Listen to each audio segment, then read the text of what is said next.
It's a Saturday morning in 1999, and the gentle chime of the corner store's bell announces your arrival.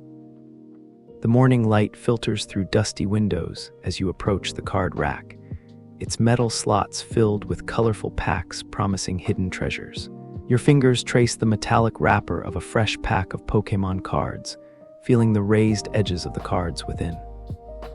That distinctive sound of crinkling foil and the anticipation of discovering which creatures await inside creates a moment of pure magic that collectors have cherished for generations. Did you know that Americans spend over $5 billion annually on trading cards? Or that a single Mickey Mantle rookie card sold for $12.6 million, making it more valuable per ounce than gold? Tonight, we're settling in for the complete story of these small rectangles of cardboard that have captured hearts, sparked friendships, and created billion-dollar industries across the globe. Do you collect cards? Whether it's Magic the Gathering or baseball cards, let me know in the comments below.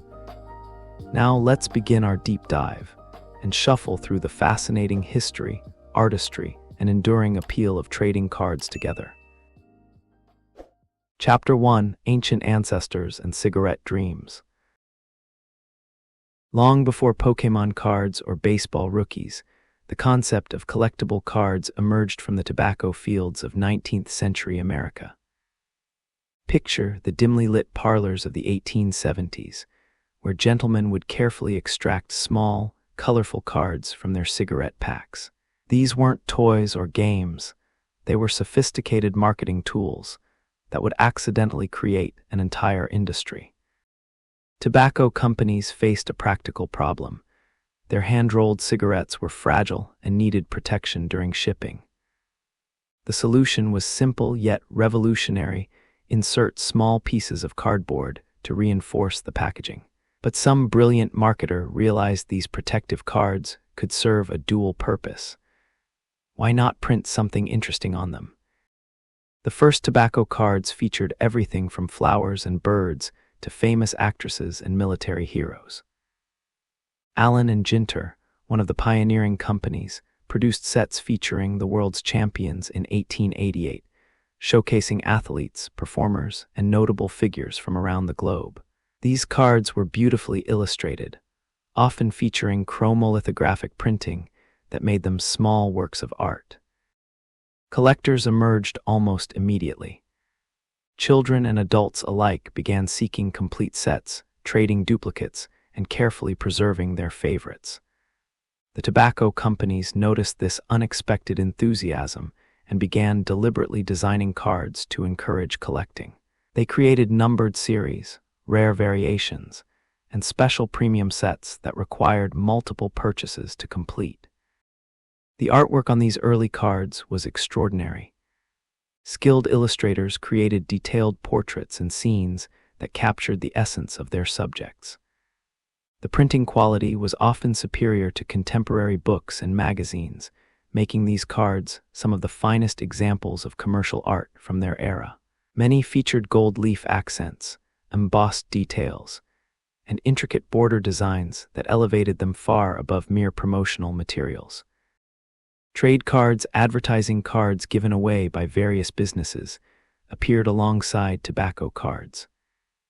Bakeries, soap companies, and department stores all discovered the power of beautiful cards to build customer loyalty. These cards often featured elaborate Victorian designs, whimsical characters, and inspirational messages that reflected the optimistic spirit of the age. The social implications of early card collecting were significant. In an era before television or radio, these cards provided entertainment, education, and connection to the wider world. A farm child in rural Kansas could learn about exotic animals, foreign countries, and famous personalities through their card collection.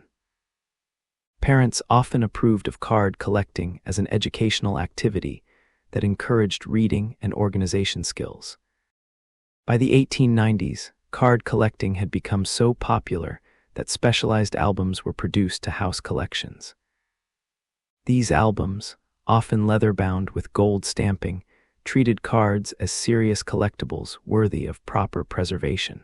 The ritual of carefully mounting cards and albums became a family activity, with parents and children collaborating to complete sets.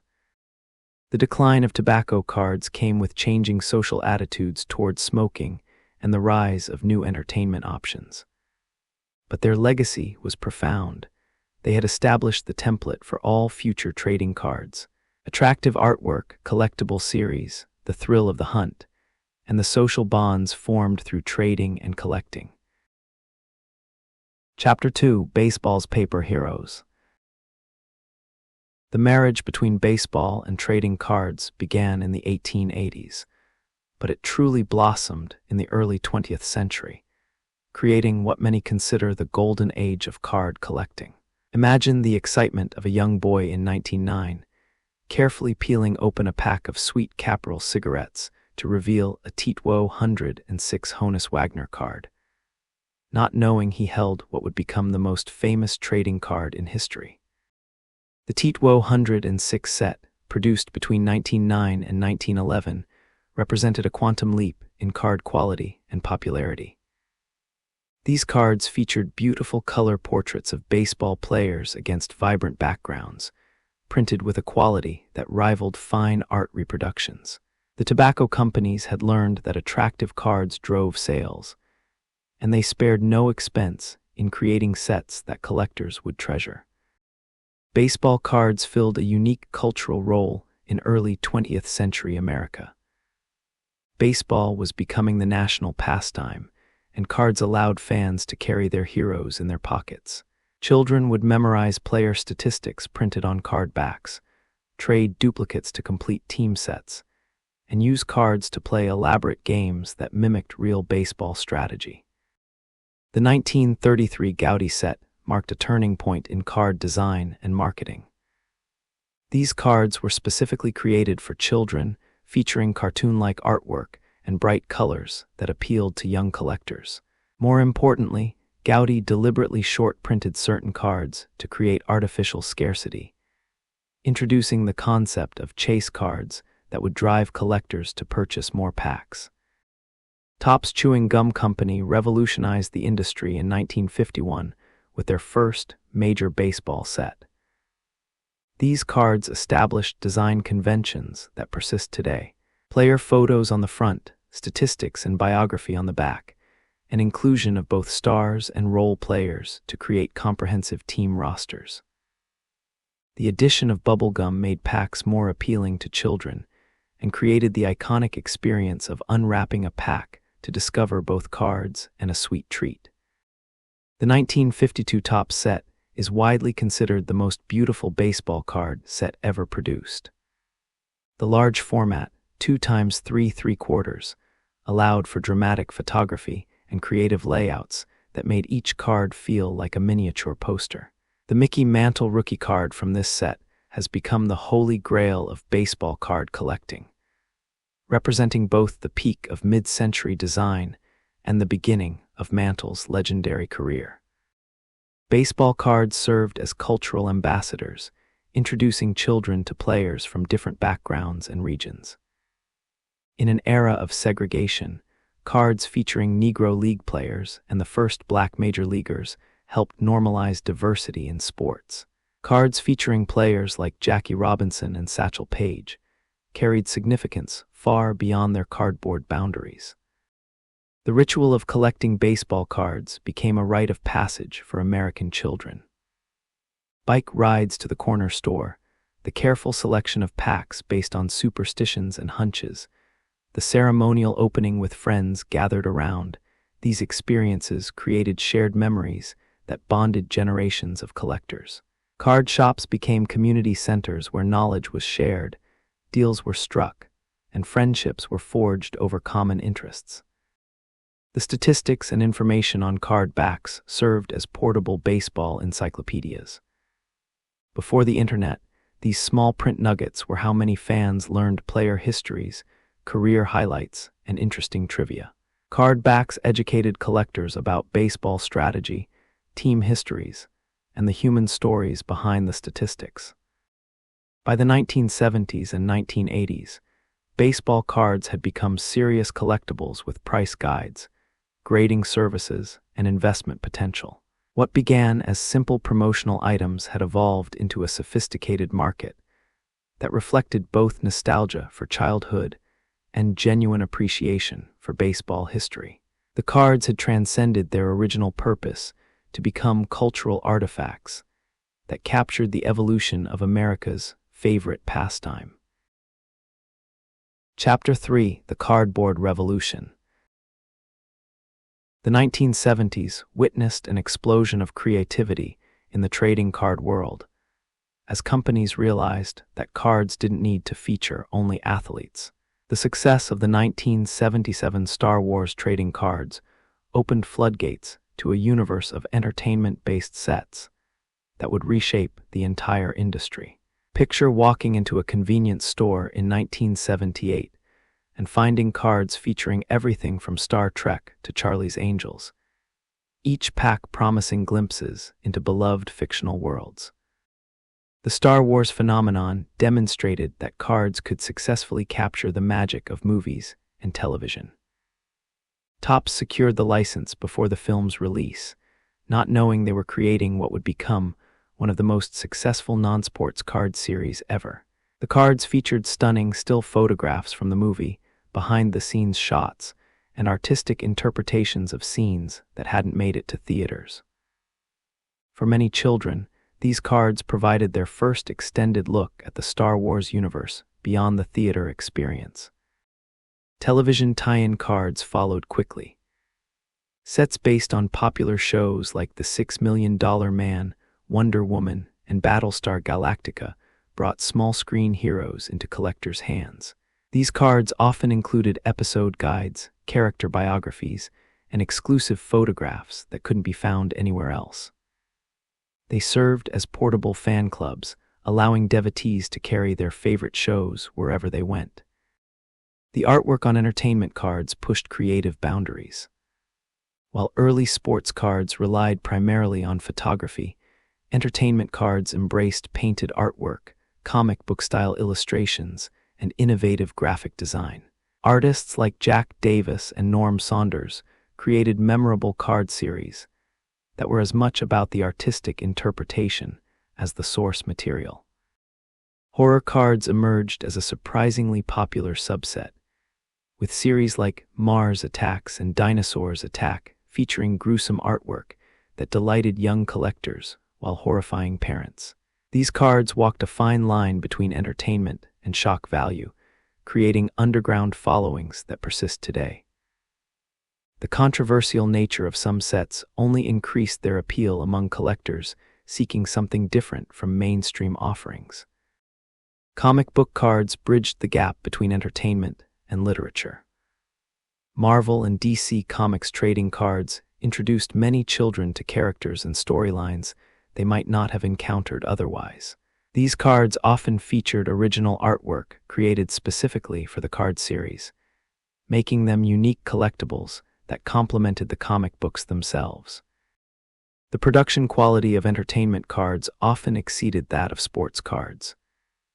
Entertainment companies understood the importance of visual appeal and invested heavily in high-quality printing, special effects, and premium packaging.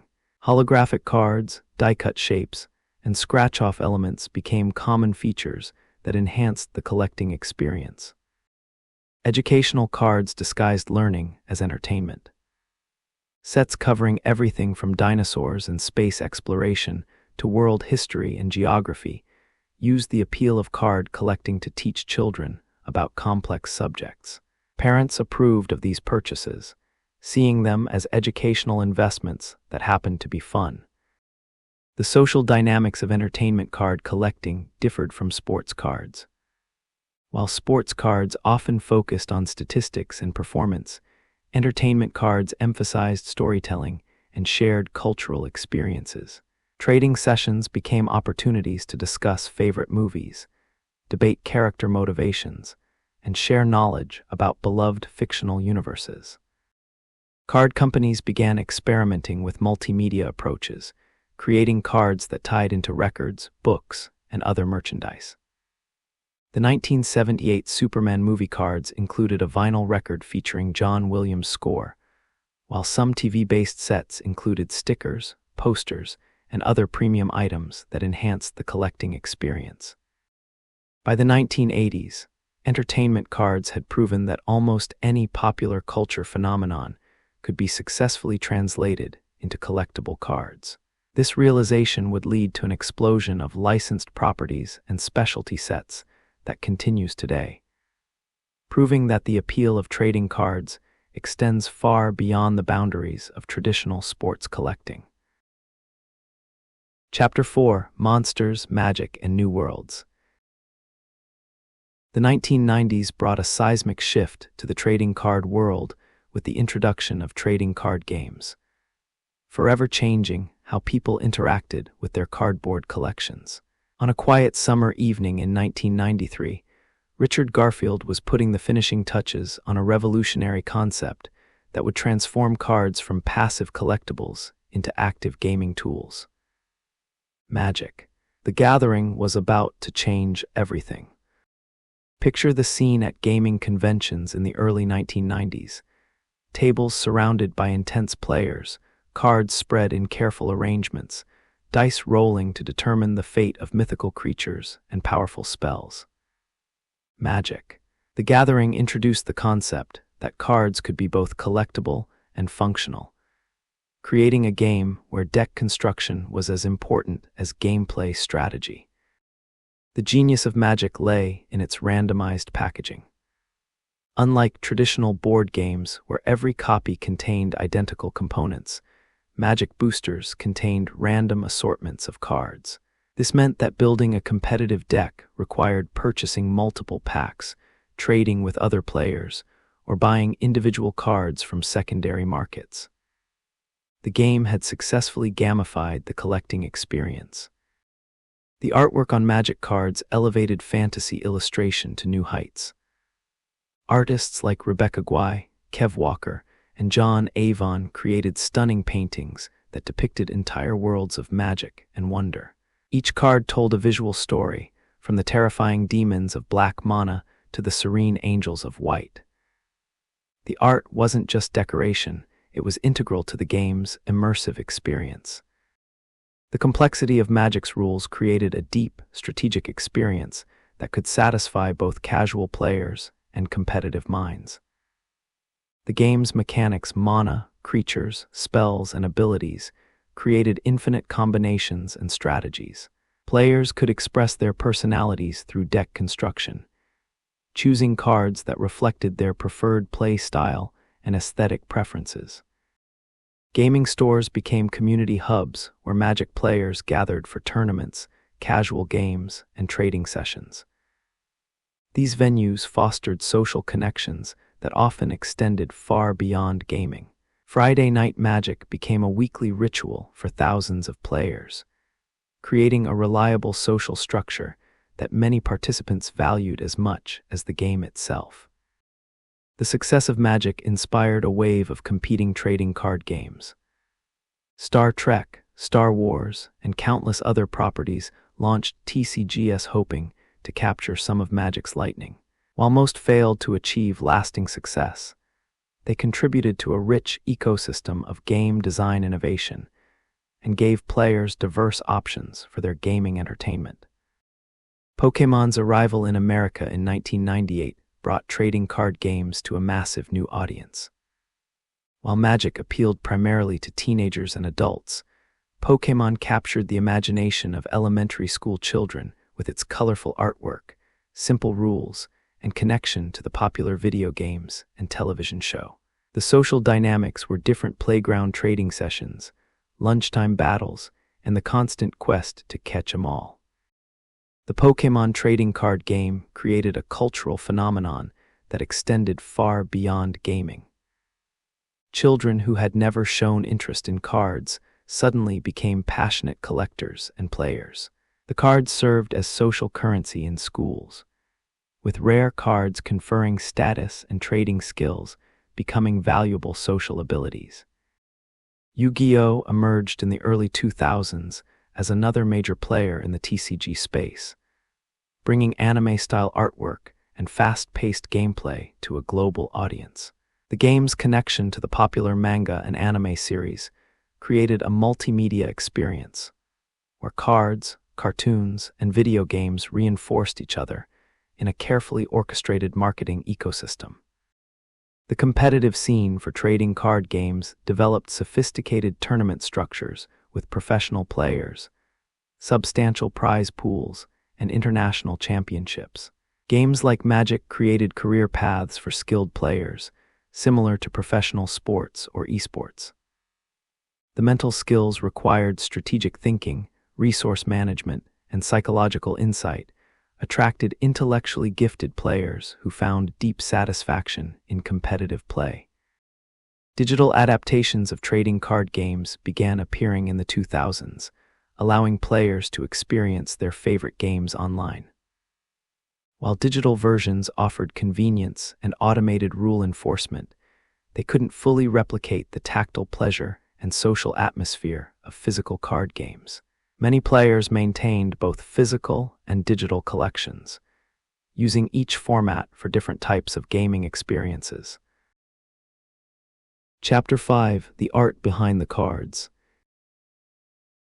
Behind every memorable trading card lies an artist's vision, carefully translated through multiple stages of creation into the small masterpiece you hold in your hands. The art of trading cards represents one of the most democratic forms of illustration, reaching millions of people who might never set foot in a gallery or museum. Tonight, let's pull back the curtain on this fascinating creative process. The journey of card art begins with the brief, a document that outlines what needs to be depicted, the mood to be conveyed, and any specific requirements or restrictions. For a baseball card, this might be straightforward. Capture the player in action with dynamic energy. For a fantasy game card, the brief might describe an elaborate creature or magical spell that exists only in the artist's imagination. Concept sketches form the foundation of great card art. Artists experiment with composition, pose, and lighting through rough drawings that capture the essence of their vision. These sketches often go through multiple revisions as art directors provide feedback and refinements. The best card artists understand that effective composition is crucial. The artwork must read clearly and powerfully, even at card size, which means avoiding cluttered details that might be lost in reproduction. The painting process varies dramatically depending on the artist's preferred medium. Traditional painters might use oils, acrylics, or watercolors to create their visions, while digital artists work with sophisticated software that allows for unlimited revisions and special effects. Some artists combine traditional and digital techniques, painting foundational elements by hand before adding digital enhancements and effects. Color theory plays a crucial role in card art effectiveness.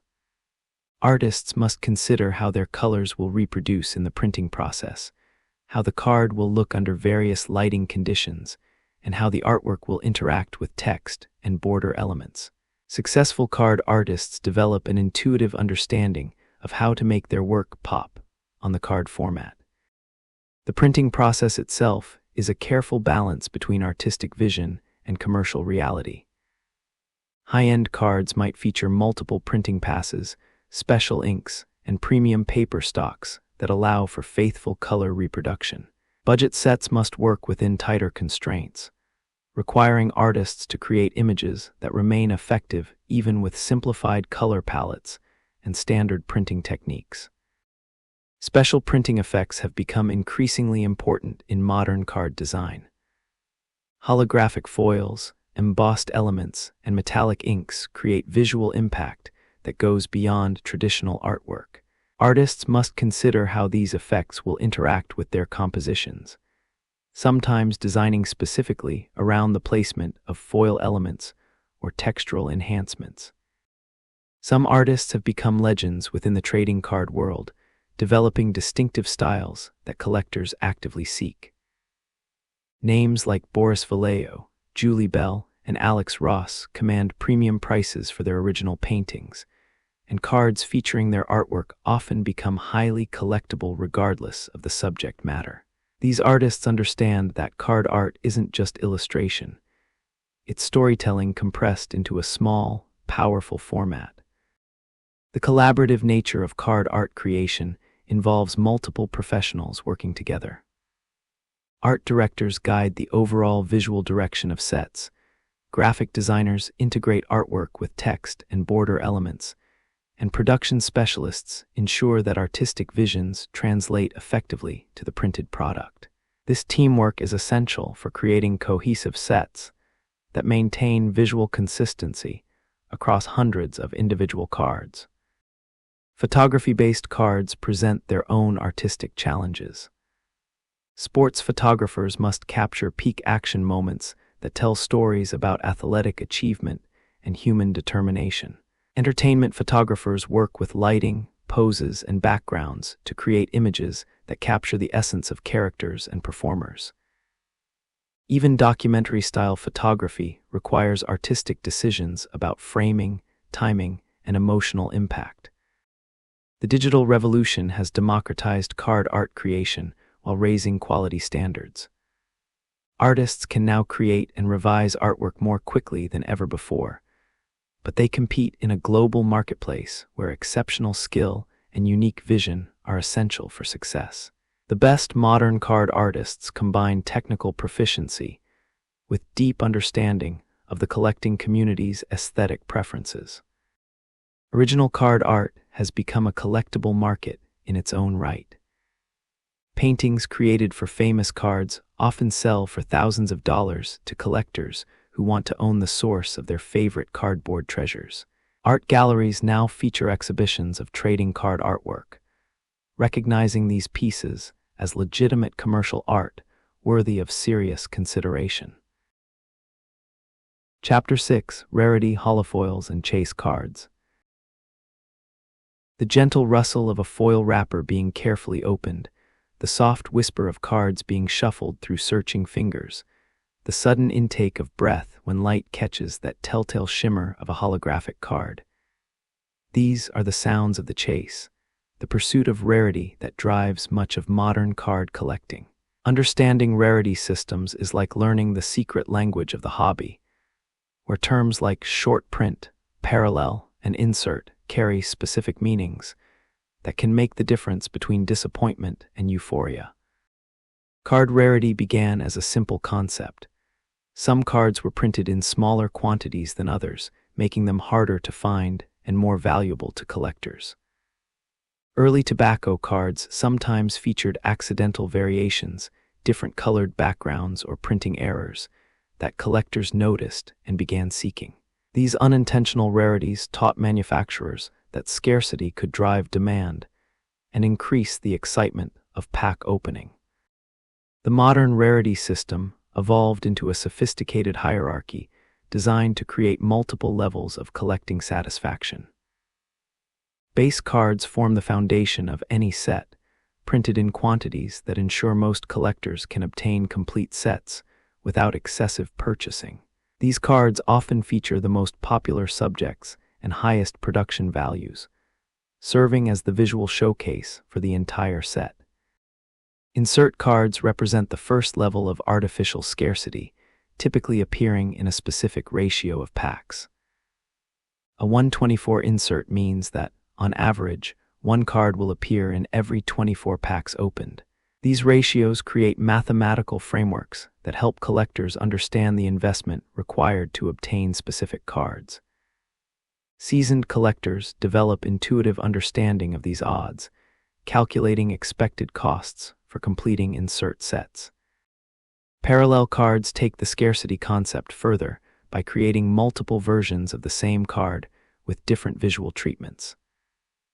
A base card might have silver, gold, and platinum parallel versions, each produced in decreasing quantities. These parallels allow collectors to pursue the same player or character at different investment levels, from readily available base cards to extremely rare premium versions. Holographic foiling revolutionized card aesthetics and rarity systems simultaneously. The rainbow shimmer of early holographic cards created instant visual impact, that made them stand out dramatically from base cards. The printing process for holographic cards was more expensive and complex, naturally limiting production quantities and creating built-in scarcity. The technology behind special card treatments continues to evolve. Refractor cards use a prismatic foil that creates rainbow effects when tilted under light. Die-cut cards feature unusual shapes that require special printing and cutting processes. Patch cards incorporate actual pieces of game-worn uniforms or equipment, creating one-of-a-kind collectibles that blur the line between cards and memorabilia. Serial numbering adds another layer of rarity and exclusivity. Cards numbered to specific quantities, often seen as 15/50, indicating the 15th card in a run of 50, create clear rarity hierarchies and give collectors specific goals to pursue. Low-numbered cards often carry premium value, with number 1 cards commanding significant premiums from collectors who value the symbolic importance of being first. The psychology of the chase taps into fundamental human drives for completion and achievement. Pack opening becomes a form of legal gambling, where small investments offer chances at significant rewards. The intermittent reinforcement schedule, occasional big hits mixed with regular smaller rewards, creates compelling addiction-like behavior patterns that keep collectors returning for more packs. Case breaks and group breaking have created social experiences around the chase for rare cards. Collectors pool resources to purchase entire cases of cards, then participate in live broadcasts where packs are opened and cards distributed according to predetermined systems. These events combine the excitement of pack opening with community involvement and shared risk/reward structures. The secondary market for rare cards has created entire ecosystems of dealers, auction houses, and online platforms dedicated to trading high-end cards. Grading services evaluate card condition and authenticity, encapsulating valuable cards in protective holders that preserve their condition while providing third-party verification of their rarity and quality. Redemption cards represent the ultimate in delayed gratification, promising future delivery of extremely rare cards that haven't been produced yet. These cards might promise autographed memorabilia cards, original artwork, or exclusive experiences with athletes or celebrities. The redemption system allows card companies to offer valuable prizes without the logistical challenges of including them directly in packs. Modern print runs and distribution methods have created global rarity systems where the same cards might have different scarcity levels in different markets.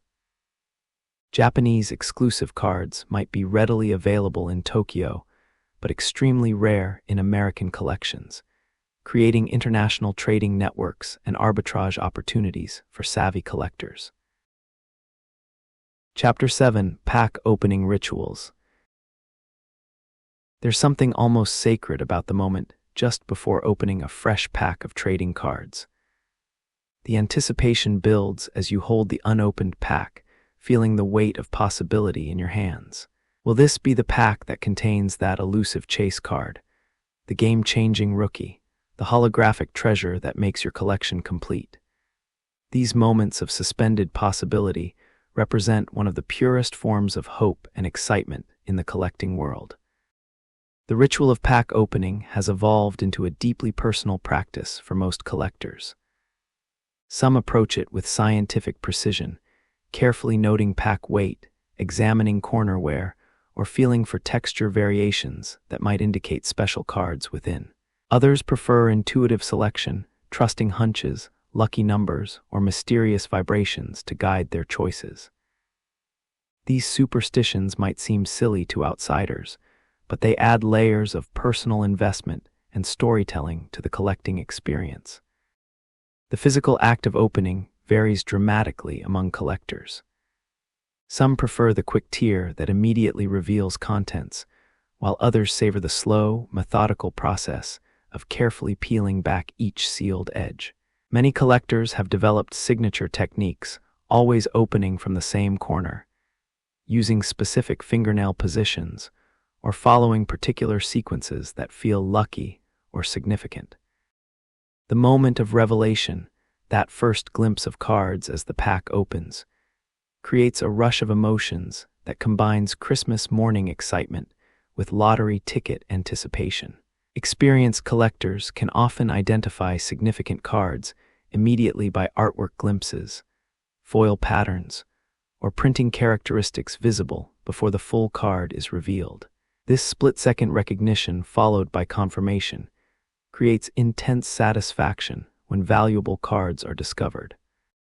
The social aspects of pack opening multiply the excitement exponentially.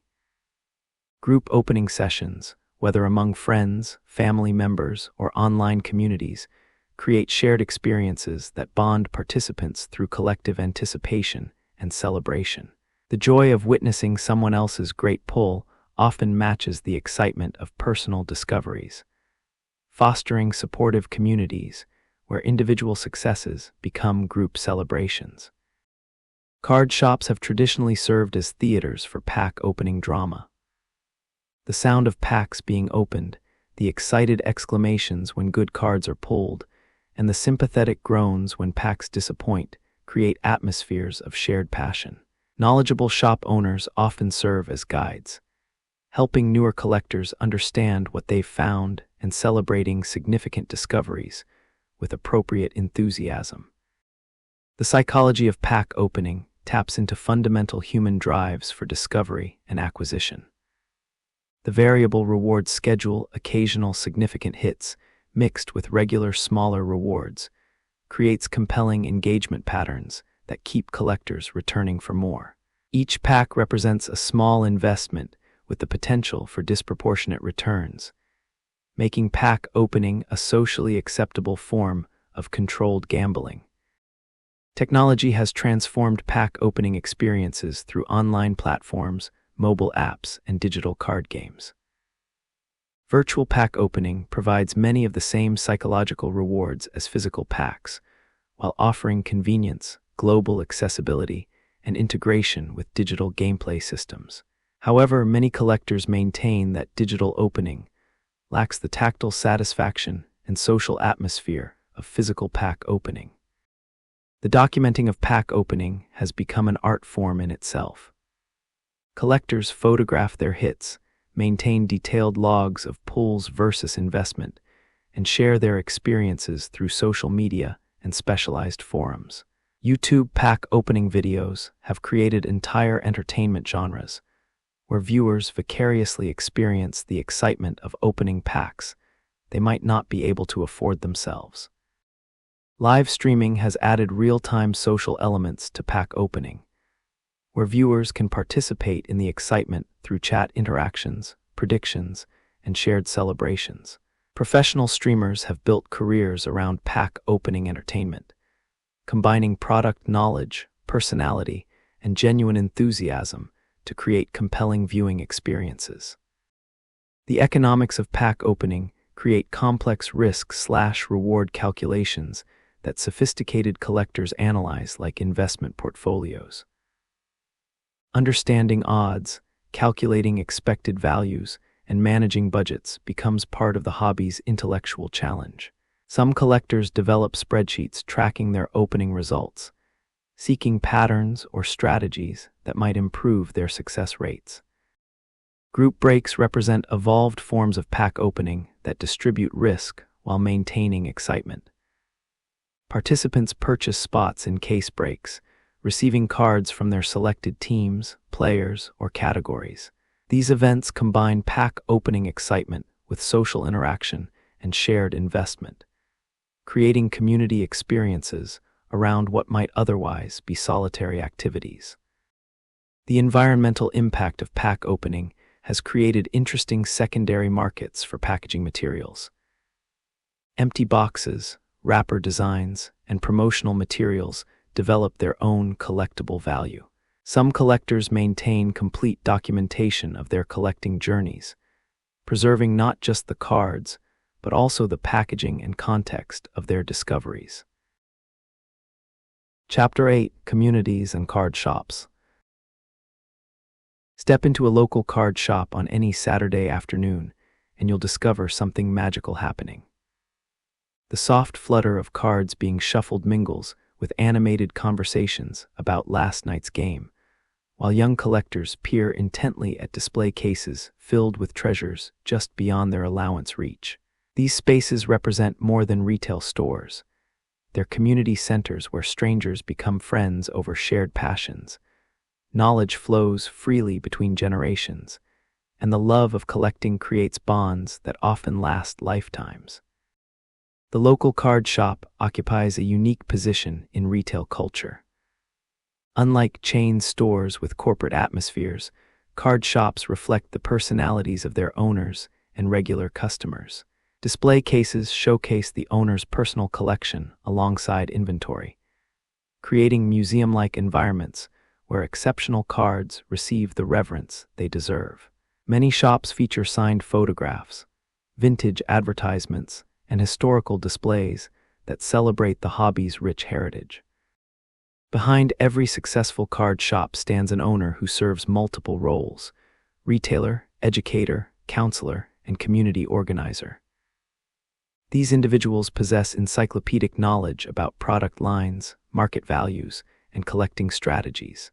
They guide nervous parents making first-time purchases, help young collectors stretch their budgets for maximum satisfaction, and provide authentication services for valuable vintage cards.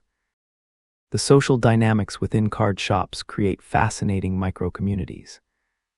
Regular customers develop relationships based on shared interests rather than age, background, or social status. A retired engineer might trade vintage cards with a teenage collector, while a busy parent connects with other collectors during brief lunch break visits. These interactions break down social barriers that might exist in other settings. Friday night magic events at local shops demonstrate how retail spaces can become competitive venues. Tables fill with focused players testing new strategies, trying innovative deck builds, and engaging in friendly rivalry that challenges skills while building friendships. The atmosphere combines tournament seriousness with social club casualness, creating environments where competitive excellence and good sportsmanship coexist. Trading culture within shops follows unwritten rules and etiquette that newcomers gradually learn through observation and guidance. Fair dealing, honest condition assessment, and mutual respect form the foundation of successful trading relationships. Experienced collectors often mentor newcomers, teaching evaluation skills and market knowledge that help prevent costly mistakes.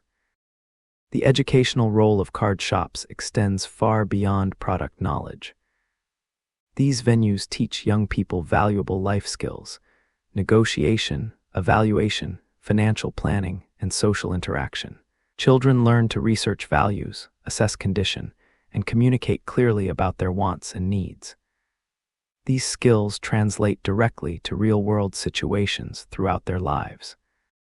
Convention scenes represent the ultimate expansion of local shop communities. Large gatherings bring together collectors from vast geographic areas, creating temporary cities devoted entirely to trading cards. Major conventions feature autograph sessions with athletes and artists, preview releases of upcoming products, and trading halls where rare cards change hands in deals that might be planned for months in advance. The atmosphere at conventions combines the excitement of treasure hunting with the camaraderie of family reunions. Collectors who might interact online throughout the year finally meet face-to-face, sharing stories, examining collections, and cementing friendships that began in digital spaces. These events often become annual pilgrimages for serious collectors who plan their vacation schedules around major shows. Online communities have both complemented and challenged physical card shop culture. Forums, social media groups, and specialized platforms allow collectors to share knowledge, arrange trades, and discuss products without geographic limitations. However, many collectors maintain that online interactions lack the personal touch and immediate gratification of face-to-face collecting experiences. The COVID-19 pandemic forced rapid adaptations in card shop operations and community building. Many shops pivoted to online sales, virtual events, and remote pack opening services. While these adaptations preserved businesses and maintained some community connections, they highlighted the irreplaceable value of physical gathering spaces for collectors who thrive on personal interaction. Regional differences in collecting culture create distinct flavors of card shop communities. West Coast shops might emphasize Japanese imports and gaming culture, while Midwest locations focus on traditional sports collecting. Southern shops often maintain strong vintage card cultures, while East Coast stores might reflect the fast-paced trading styles of nearby financial centers. The future of card shop communities faces challenges from online retailers, digital cards, and changing retail patterns. However, successful shops continue to prove that personal service, community building, and expertise cannot be fully replicated in digital formats. The most successful shops evolve by embracing new technologies, while maintaining the personal touches that make them irreplaceable community resources. Chapter 9: Digital Age Transformations. The soft glow of computer screens has joined the warm fluorescent lighting of card shops as collecting moves boldly into the digital age. Picture a collector in 2024, simultaneously managing a physical collection in protective sleeves while navigating online marketplaces, virtual card games, and blockchain-based digital assets. This convergence of traditional collecting with cutting-edge technology represents one of the most significant transformations in the hobby's history. Online marketplaces revolutionized how collectors buy, sell, and value their cards. eBay's emergence in the 1990s suddenly gave every collector access to a global marketplace where rare cards could find interested buyers regardless of geographic location. The traditional limitations of local shop inventory and regional collecting preferences dissolved as collectors gained access to unlimited variety and competitive pricing. Digital photography transformed the way cards are marketed and evaluated. High-resolution scans allow collectors to examine card conditions with magnifying glass precision before making purchases. Professional sellers invest in specialized lighting and camera equipment to showcase their cards' best features, while buyers learn to recognize subtle condition issues that might not be apparent in person. Price tracking databases emerged to help collectors navigate increasingly complex market valuations. Websites began compiling actual sales data rather than theoretical price guide values, giving collectors real-time insights into market trends and comparable sales. This transparency democratized market knowledge that was previously available only to professional dealers with extensive networking connections. The development of grading services created standardized condition assessment that transcended individual opinions and regional variations. Companies like PSA and BGS employ professional graders who evaluate cards according to strict standards, then encapsulate them in tamper-evident holders with numerical grades. This system provides confidence for buyers and standardized values for sellers, though it also adds costs and removes cards from circulation for weeks or months during the grading process. Mobile applications brought card collecting into the smartphone era, allowing collectors to manage their collections, check values, and make purchases from anywhere. Apps like COMC and TCDB enable collectors to catalog their holdings with barcode scanning, track portfolio values in real time, and receive notifications about market changes for cards they own. The convenience of pocket-sized collection management has made it easier than ever to maintain detailed records of large collections. Digital card games represent perhaps the most significant technological evolution in the hobby. Platforms like Hearthstone, Marvel Snap, and Arena versions of Magic, the The Gathering provide the strategic depth of physical card games while adding conveniences impossible with cardboard. Instant deck testing, automated rule enforcement, and seamless matchmaking with players worldwide. These platforms attract new audiences who might never have discovered physical card games. The emergence of NFTs, non-fungible tokens, and blockchain-based digital cards created both excitement and controversy within collecting communities. Proponents argue that blockchain technology provides true ownership and scarcity for digital assets, while skeptics question whether digital cards can provide the emotional satisfaction of physical collecting. Projects like NBA Top Shot demonstrated substantial market demand for authenticated digital sports moments, though market volatility raised questions about long-term viability. Streaming platforms transformed pack opening from private activities into public entertainment. Twitch and YouTube creators built massive audiences around pack opening content, with some streamers opening thousands of dollars worth of products per broadcast. These streams provide vicarious excitement for viewers, while creating new forms of product marketing and community building around shared opening experiences. Virtual reality applications began exploring immersive collecting experiences that blur the lines between physical and digital ownership. Early VR card applications allow collectors to examine digital cards with realistic physics, organize virtual collections in three-dimensional spaces, and participate in card games with photorealistic environmental settings. While still in early development, these technologies hint at future collecting experiences that might transcend current physical limitations.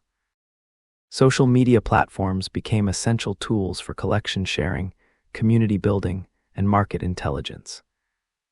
Instagram accounts dedicated to card showcasing create visual feeds of exceptional cards and collections. Facebook groups organize around specific products, players, or collecting niches, providing specialized knowledge sharing and trading opportunities. Twitter serves as a real-time news source for product releases, market trends, and breaking news in the collecting world. Artificial intelligence applications began appearing in condition assessment, price prediction, and fraud detection. Machine learning algorithms can identify printing variations, assess centering and corners with mathematical precision, and flag potentially altered or counterfeit cards. These technologies promise to enhance the reliability and efficiency of card authentication, while potentially reducing costs associated with professional grading services.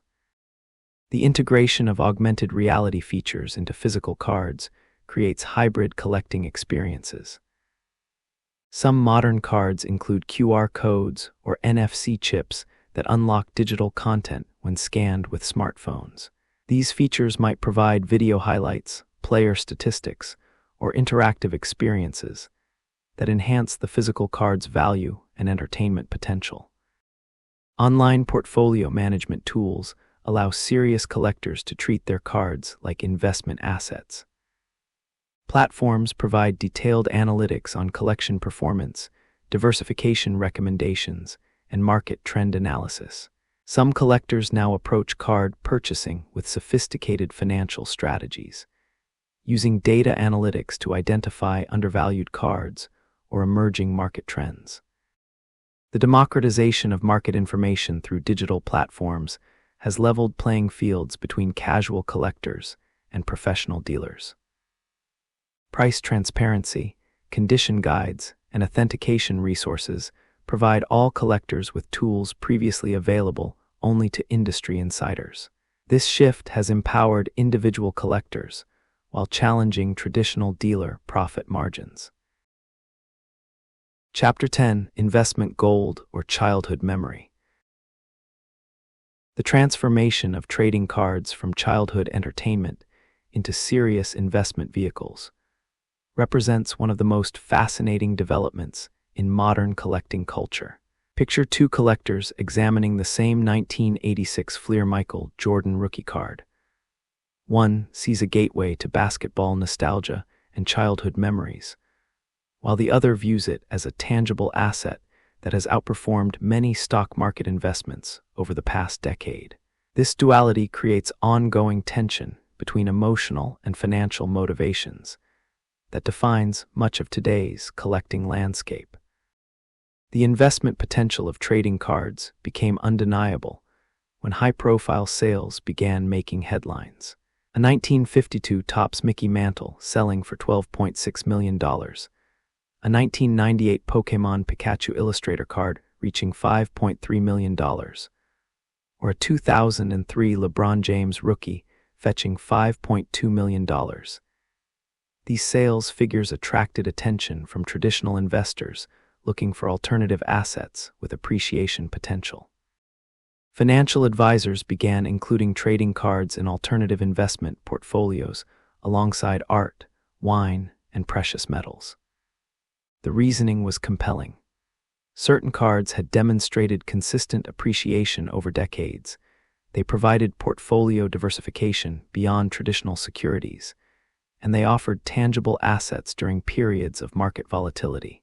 However, card investing requires specialized knowledge that most financial professionals lack. The grading revolution contributed significantly to cards' investment credibility by providing standardized condition assessment and market confidence. A PSA 10 grade represents mathematical perfection that eliminates subjective condition disputes. This standardization allows investors to make purchasing decisions based on concrete criteria rather than personal opinion, bringing card transactions closer to traditional commodity trading. Market analysis of card performance reveals fascinating patterns that mirror broader economic trends. Vintage cards from players' rookie years often appreciate steadily over time, while modern cards experience more volatile price swings based on player performance and market speculation. Some cards benefit from generational nostalgia cycles, gaining value as collectors who grew up with specific players reach peak earning years. The emergence of card investment funds and syndication platforms allows smaller investors to purchase fractional ownership in expensive cards. Companies like Rally and Collectible offer shares in blue-chip cards that individual investors might not be able to afford independently. These platforms provide liquidity and professional management while maintaining the appreciation potential of card ownership. However, card investing carries unique risks that traditional investments don't present. Condition degradation can dramatically impact values, while market manipulation and artificial scarcity creation can inflate prices unsustainably. The relatively small size of many card markets makes them susceptible to manipulation by wealthy collectors or dealers with large inventories. The authentication challenges in card investing create additional complexity and risk. Sophisticated counterfeiting operations produce fake cards that can fool inexperienced buyers, while card doctoring, altering damaged cards to appear in better condition, represents ongoing fraud risks. Professional authentication services help mitigate these risks, but add costs and delays to transactions. Generational differences in collecting motivations create interesting market dynamics. Baby boomers often focus on vintage cards from their youth, while millennials drive demand for 1990s products that define their childhood experiences. Gen Z collectors show different preferences entirely, often gravitating toward modern products with advanced printing techniques and social media-friendly aesthetics. The psychological satisfaction of card ownership differs significantly between emotional and financial collectors. Pure investors might store their cards in bank vaults without ever handling them, while passionate collectors derive pleasure from organizing, displaying, and regularly interacting with their collections. Many collectors find middle ground, treating their best cards as investments, while maintaining separate collections for personal enjoyment. Market timing becomes crucial for serious card investors who monitor player performance, upcoming retirement announcements, and Hall of Fame election schedules. A card's value might spike dramatically around significant career milestones, creating opportunities for informed investors while potentially pricing out traditional collectors who simply want to own pieces of sports history. The tax implications of card investing add complexity that many collectors don't fully understand. Collectibles receive different tax treatment than stocks or bonds, with higher capital gains rates and specific holding period requirements. Professional collectors might be treated as dealers subject to ordinary income rates, while casual collectors face collectibles tax rates up to 28%. Insurance considerations become significant for valuable collections, as standard homeowners' policies typically provide limited coverage for collectibles.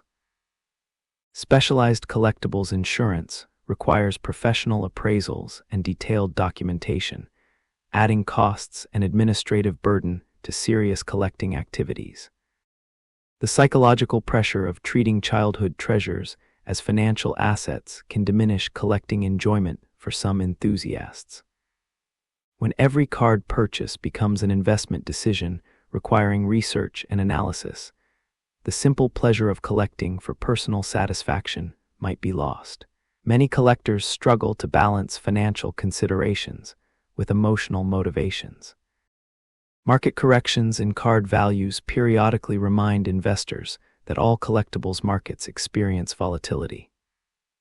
The speculative bubble in late 2020 and early 2021, followed by significant price declines, demonstrated that card markets can experience rapid appreciation and equally dramatic corrections. Long-term collectors often view these cycles as natural market behavior, while newer investors might be surprised by the volatility. Chapter 11: Global Cardboard Cultures. As dawn breaks across different continents, the universal language of trading cards connects collectors from Tokyo to Sao Paulo, each culture adding its own unique flavor to the global collecting community. The way people approach cards, value them, and integrate them into their lives varies dramatically across cultures, creating a rich tapestry of collecting traditions that reflects broader cultural values and social structures. Japanese trading card culture represents perhaps the most sophisticated and diverse collecting ecosystem in the world. Walk through any district in Tokyo, and you'll find multi-story card shops featuring products that would amaze Western collectors. Elaborate trading card games with intricate artwork, collectible cards featuring pop idols and anime characters, and vintage items preserved with meticulous care that reflects Japanese appreciation for craftsmanship and preservation. The Japanese concept of moe, an aesthetic appreciation for cute or endearing characters, heavily influences their card designs and collecting preferences. Cards featuring anime characters, virtual YouTubers, and pop culture personalities receive the same serious collecting treatment as sports cards do in America. This cultural difference demonstrates how collecting reflects broader entertainment preferences and social values. European collecting culture varies dramatically by country, but generally emphasizes different sports and entertainment properties than American markets. Football, soccer cards dominate sports collecting, while American football cards remain niche products. European collectors often show greater appreciation for artistic elements and premium production values, supporting higher-end products with sophisticated design elements. The German board game culture has created a particularly strong market for strategic card games, with collectors and players who appreciate complex mechanics and high-quality components. German collectors often focus on gameplay value alongside collectability, leading to different market dynamics where cards are valued for strategic applications rather than purely speculative potential. Latin American collecting culture faces unique challenges related to product availability and economic factors. Import costs and currency fluctuations make many products expensive relative to local purchasing power, creating markets where collectors must be highly selective about their purchases. This scarcity often increases the social value of collections within local communities.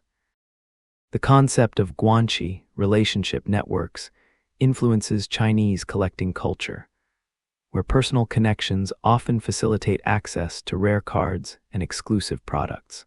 Gift-giving traditions incorporate high-value cards as prestigious presents, while business relationships might be strengthened through shared collecting interests or generous card exchanges.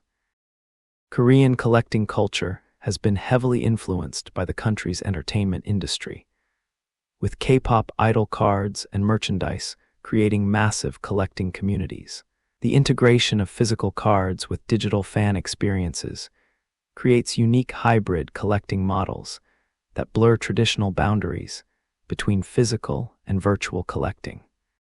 Middle Eastern collecting communities often emphasize family involvement and intergenerational sharing, with collecting activities serving as bonding experiences between parents and children. Religious considerations might influence which products are considered appropriate, creating specialized markets for family-friendly collecting options. African collecting markets face infrastructure challenges that limit access to current products, while creating opportunities for unique local market dynamics. When international products do reach these markets, they often carry premium values that make collecting a more exclusive activity than in developed nations. Australian and New Zealand collectors operate in markets influenced by both American and British collecting traditions, while maintaining distinct preferences for local sports and entertainment properties. The geographic isolation creates unique import markets, where certain products become extremely rare due to limited distribution. Cultural attitudes toward gambling and speculation influence how different societies approach the investment aspects of collecting. Some cultures view card speculation as harmless entertainment, while others consider it inappropriate gambling that should be discouraged, particularly for younger collectors. The role of women in collecting varies significantly across cultures, with some societies maintaining traditional gender roles that influence participation in hobby communities. However, global communication and changing social attitudes are gradually creating more inclusive collecting environments worldwide. Language barriers create interesting challenges and opportunities in global collecting. Cards with text in multiple languages serve international markets, while language-specific cards often become exotic collectibles in foreign markets. Online translation tools help bridge communication gaps in international trading. Economic development levels significantly impact collecting behaviors, with developing nations often focusing on affordable products, while developed markets support premium collecting categories. These differences create international arbitrage opportunities, where cards might have dramatically different values in different markets. Digital connectivity has begun homogenizing global collecting cultures, as collectors worldwide access the same information, products, and community platforms. However, local preferences and cultural values continue to influence how these global trends are adapted and expressed within specific cultural contexts. International shipping and customs regulations create practical barriers to global collecting that influence market development. Countries with favorable import policies develop more active collecting communities, while restrictive regulations can limit market growth and international participation. The future of global collecting culture will likely see continued convergence around digital platforms, while maintaining cultural distinctiveness in product preferences and collecting approaches. Understanding these cultural differences becomes increasingly important as collecting becomes a truly global activity. Chapter 12: Manufacturing Mysteries. Behind the glossy finish and perfect registration of every trading card lies a complex manufacturing process that combines art, science, and precision engineering. Picture the massive printing facilities where sheets of cardboard are transformed into collectible treasures. Enormous web presses running at incredible speeds, quality control specialists examining cards under magnifying glasses, and automated cutting machines that can slice through thousands of cards per minute with surgical precision. The journey begins with paper selection, a crucial decision that affects everything from printing quality to long-term durability. Modern trading cards typically use specialized cardstock that balances thickness, printability, and cost considerations. The paper must be heavy enough to feel substantial, but light enough to keep shipping costs manageable. Most cards use coated paper stocks that provide smooth surfaces for high-quality printing while offering some moisture resistance. Printing technology for trading cards has evolved dramatically from the simple letterpress methods used for early tobacco cards. Modern card production relies primarily on offset lithography, which can reproduce photographic images with exceptional detail and color accuracy. The printing process typically involves four-color process printing, CMYK, supplemented by spot colors for specific design elements. The creation of printing plates represents a crucial step where digital artwork is translated into physical printing surfaces. Each color requires a separate plate, and the precise registration between colors determines the final image quality. Modern computer-to-plate technology has improved accuracy while reducing setup times. But skilled technicians still play essential roles in ensuring proper color balance and image sharpness. Quality control during the printing process involves constant monitoring of color consistency, image registration, and print density. Technicians regularly pull samples from the press to verify that colors match approved standards and that all design elements are printing clearly. This vigilance helps prevent entire print runs from suffering from color shifts or other defects that would reduce card quality. Special printing effects require additional manufacturing steps and specialized equipment. Holographic foil stamping involves applying metallic foils through heat and pressure, creating the distinctive prismatic effects that make certain cards so visually striking. Each foil application requires precise temperature and pressure control to ensure proper adhesion, without damaging the underlying artwork. Die-cutting processes create cards with unusual shapes or interactive elements. Computer-controlled cutting machines follow precise patterns to create everything from simple rounded corners to complex shapes that transform cards into pop-up displays or functional game pieces. The precision required for these cuts demands regular maintenance and calibration of cutting equipment. Packaging represents the final crucial step in card manufacturing, where printed sheets are cut into individual cards, sorted into predetermined configurations, and sealed in protective packaging. Modern packaging lines use sophisticated weighing and counting systems to ensure accurate pack contents, while maintaining the randomization that creates collecting excitement. Error cards, those with printing mistakes, cutting problems, or packaging errors, provide fascinating insights into manufacturing processes. Double-printed cards reveal how sheets move through printing presses, while miscut cards show the precision required for proper card cutting. These errors, once considered worthless mistakes, have developed their own collecting markets among enthusiasts who appreciate their rarity and manufacturing insights. The economics of card manufacturing involve complex calculations balancing print quantities, production costs, and market demand. Large print runs reduce per-unit costs, but require significant upfront investments and storage capacity.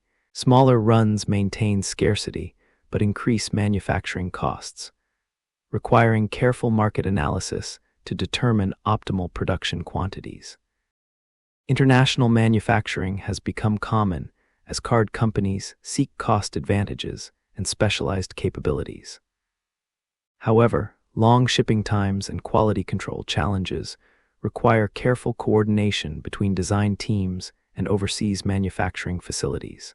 Communication barriers and time zone differences add complexity to international production relationships.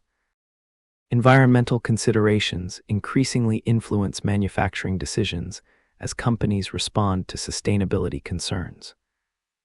Recycled paper stocks, water-based inks, and reduced packaging help minimize environmental impact, though these choices sometimes involve trade-offs in print quality or durability.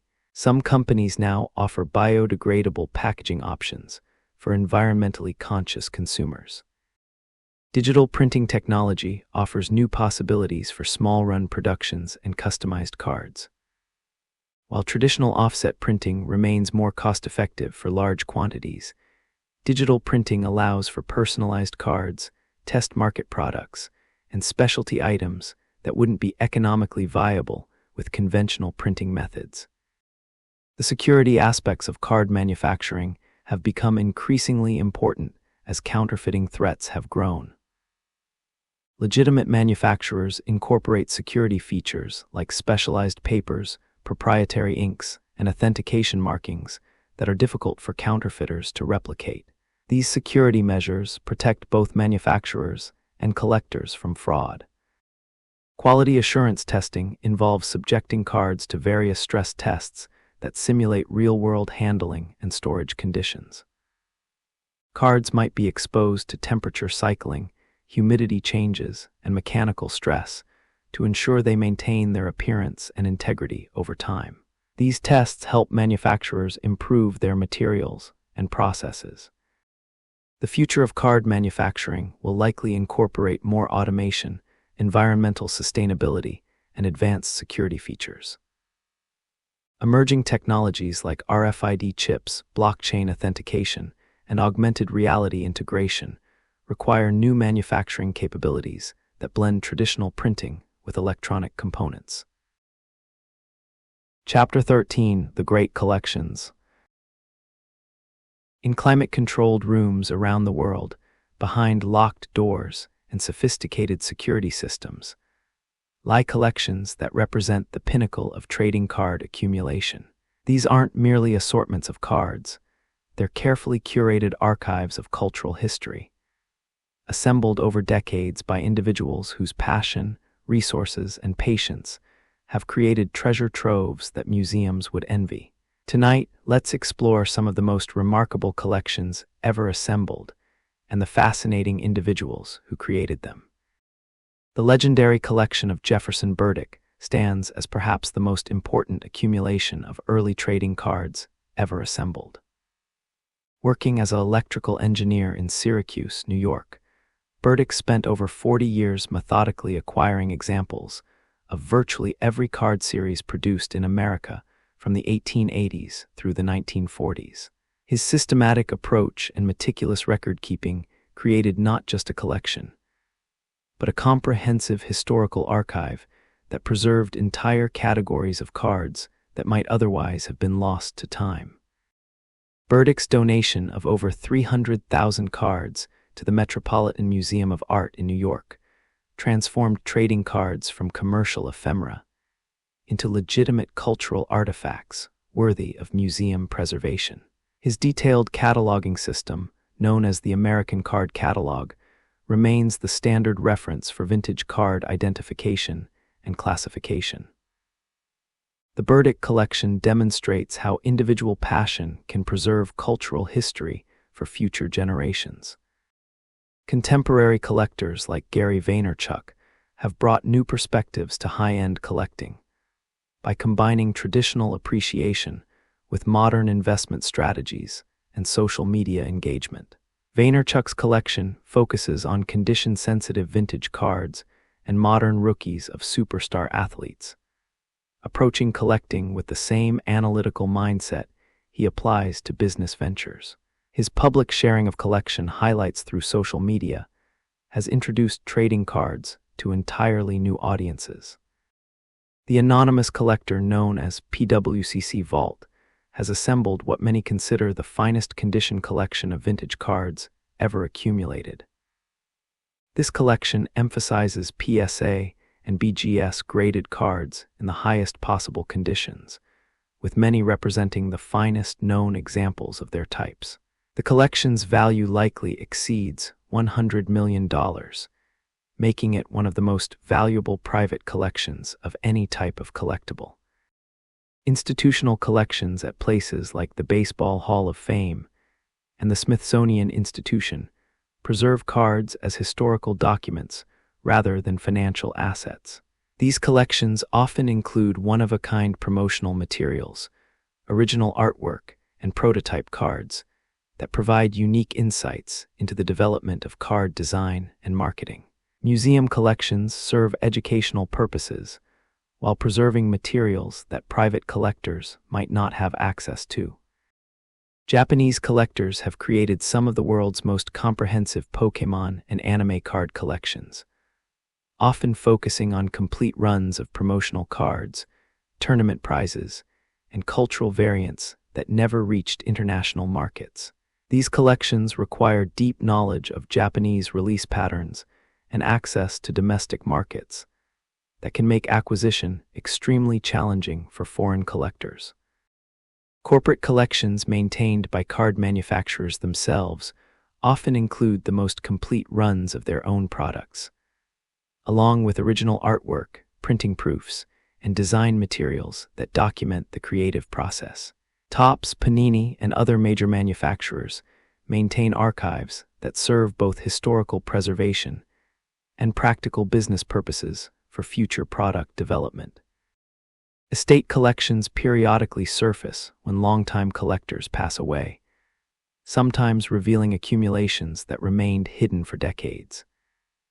These discoveries can include warehouse finds, prototype cards, and collections assembled by individuals who worked within the card industry during its early development. The unpredictable nature of estate discoveries creates ongoing excitement within collecting communities. Regional collections often focus on local teams, players, or manufacturers that might not receive attention in national markets. A comprehensive collection of Pacific Trading Cards products, for example, might seem narrow to general collectors, but provides invaluable documentation of a specific company's contributions to card design and innovation. The preservation challenges facing major collections require sophisticated climate control, security systems, and insurance coverage that can cost hundreds of thousands of dollars annually. Many collectors must choose between accessibility and preservation, as handling cards inevitably causes some deterioration over time. Professional preservation services help balance these competing demands. Digital archiving projects now document major collections through high-resolution photography and detailed databases that make them accessible to researchers and enthusiasts worldwide. Projects like the PSA Registry and Beckett Marketplace provide platforms where collectors can showcase their accumulations while contributing to broader historical documentation. Lost collections create some of the hobby's most poignant stories. Complete runs of cards that were discarded, damaged in natural disasters, or simply forgotten in attics represent irreplaceable losses to the historical record. These losses highlight the importance of preservation efforts and the fragility of material culture. The social responsibility of major collectors includes considerations about making their accumulations available for research, education, and public enjoyment. Some collectors establish foundations or donation programs that ensure their collections will benefit future generations, rather than simply being dispersed through estate sales. International collections reflect different cultural approaches to accumulation and preservation. European collections might emphasize artistic merit and design innovation, while Asian collections often focus on completion and condition perfection. These cultural differences create diverse approaches to what constitutes a great collection. Chapter 14: Sweet Dreams of Cardboard Kingdoms. As our journey through the world of trading cards draws toward its gentle conclusion, we find ourselves standing at the threshold between past and future, surrounded by the quiet rustle of a million stories told through cardboard and ink. The future of trading cards shimmers before us like a holographic card, catching morning light, full of possibility, innovation, and the timeless appeal that has connected collectors across generations and cultures. The technological revolution continues to reshape how we interact with cards while preserving the fundamental joy of collecting. Augmented reality applications now allow collectors to point their smartphones at cards and unlock digital content, video highlights, player statistics, or interactive experiences that bridge physical and virtual worlds. Imagine a baseball card that displays a player's career highlights when viewed through your phone, or a Pokémon card that comes alive with animated battles when scanned. Artificial intelligence is beginning to transform authentication, grading, and market analysis in ways that seemed like science fiction just a few years ago. AI systems can now identify printing variations invisible to human eyes, predict card values based on complex market algorithms, and detect counterfeits with greater accuracy than traditional authentication methods. These technologies promise to make collecting safer and more accessible while preserving the human elements that make the hobby special. The integration of blockchain technology and NFTs represents perhaps the most controversial yet potentially transformative development in modern collecting. While traditional collectors debate whether digital cards can provide the same satisfaction as physical ones, new generations of collectors embrace hybrid experiences that combine physical ownership with digital utility. Smart contracts ensure authenticity and provenance in ways that physical cards cannot match, while digital scarcity creates new forms of collecting excitement.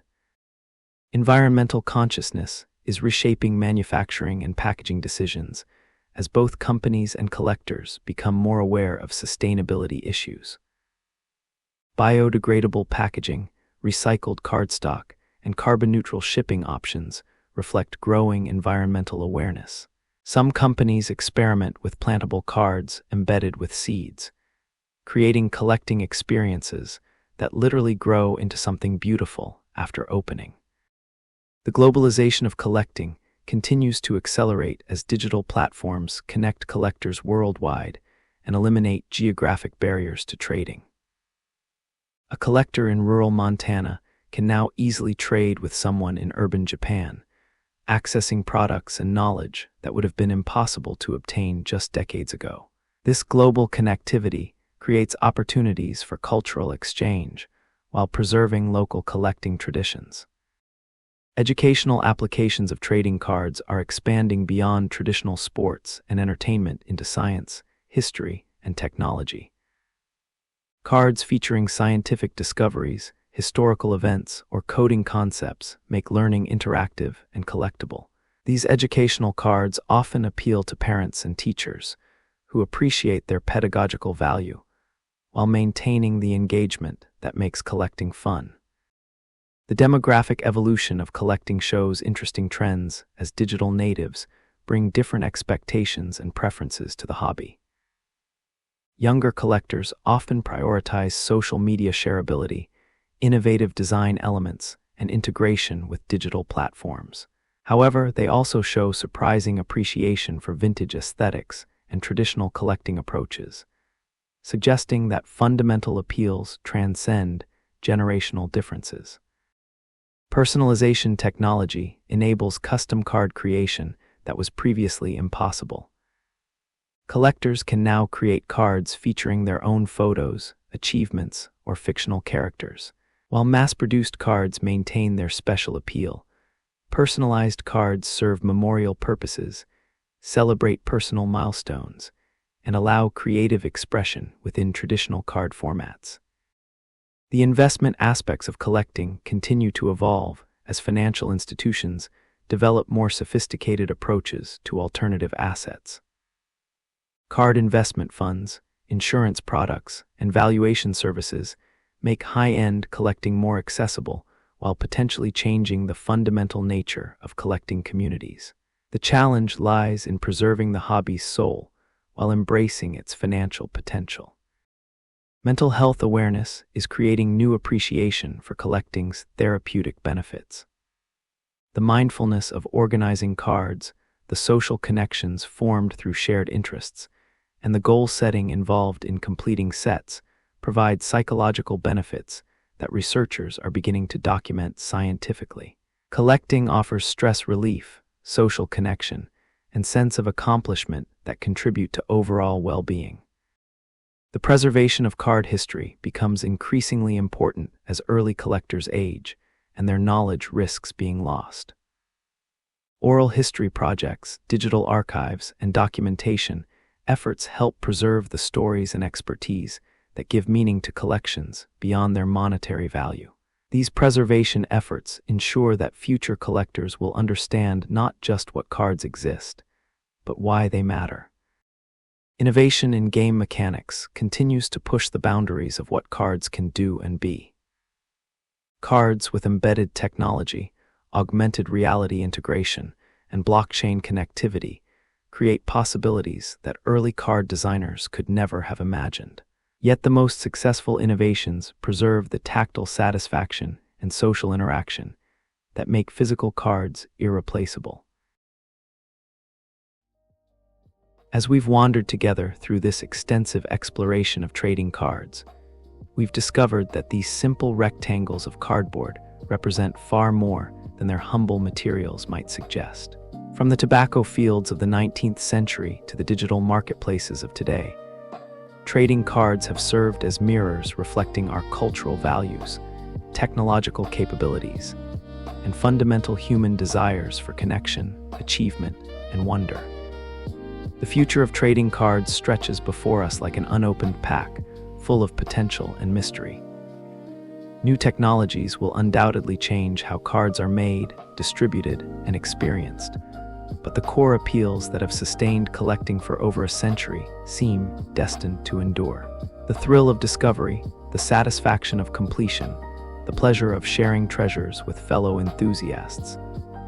These fundamental human experiences transcend technological change and ensure that trading cards will continue to captivate collectors for generations to come. Until we meet again in these quiet hours, may your collection bring you the peace of organized beauty, the excitement of unexpected discoveries, and the warm satisfaction of connections made through shared wonder at the magic that lives within cardboard and dreams.